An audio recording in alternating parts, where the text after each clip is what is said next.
Le continent africain est cette terre où les droits humains sont le plus bafoués. Presque partout, des foyers de tension qui débouchent souvent sur des violations massives des droits de l'homme. C'est fort de ce constat qu'est née l'idée d'organiser cette session de formation en droits humains, une initiative de l'Institut international des droits de l'homme et la Fondation Frédéric Naumann.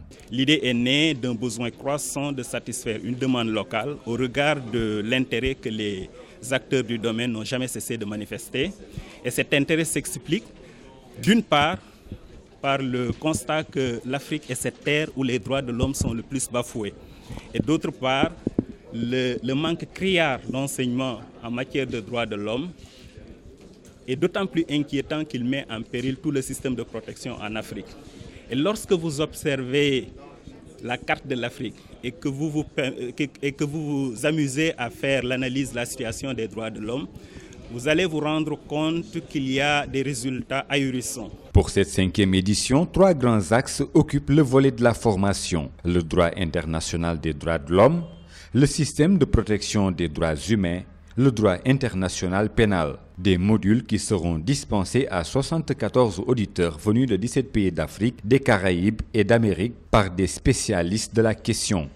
Le choix porté sur Dakar pour abriter une telle session honore le garde des Sceaux. Mais d'abord, la première des choses, c'est un symbole que le Sénégal ait été choisi.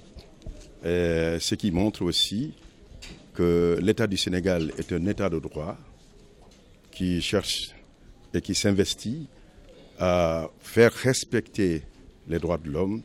Et je pense que cela me paraît être quelque chose d'important à souligner. Ce séminaire vient à point nommé parce que la Fondation et l'Institut de Strasbourg l'organisent à un moment où il faudrait montrer la nécessité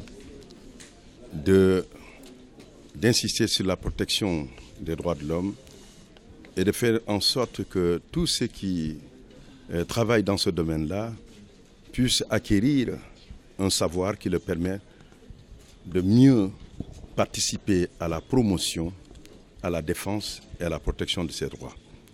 Et c'est la raison pour laquelle je me félicite de participer à ce séminaire et qui constitue ma première sortie ministérielle. Jusqu'au 20 septembre, cette session, qui s'inscrit dans une dynamique de consolidation de l'approche sous-régionale, entend contribuer davantage à la promotion de la liberté, de la dignité humaine et de la paix en Afrique. À la fin des travaux, les récipiendaires subiront un examen de contrôle à l'issue duquel des certificats de réussite et des attestations de présence leur seront distribués.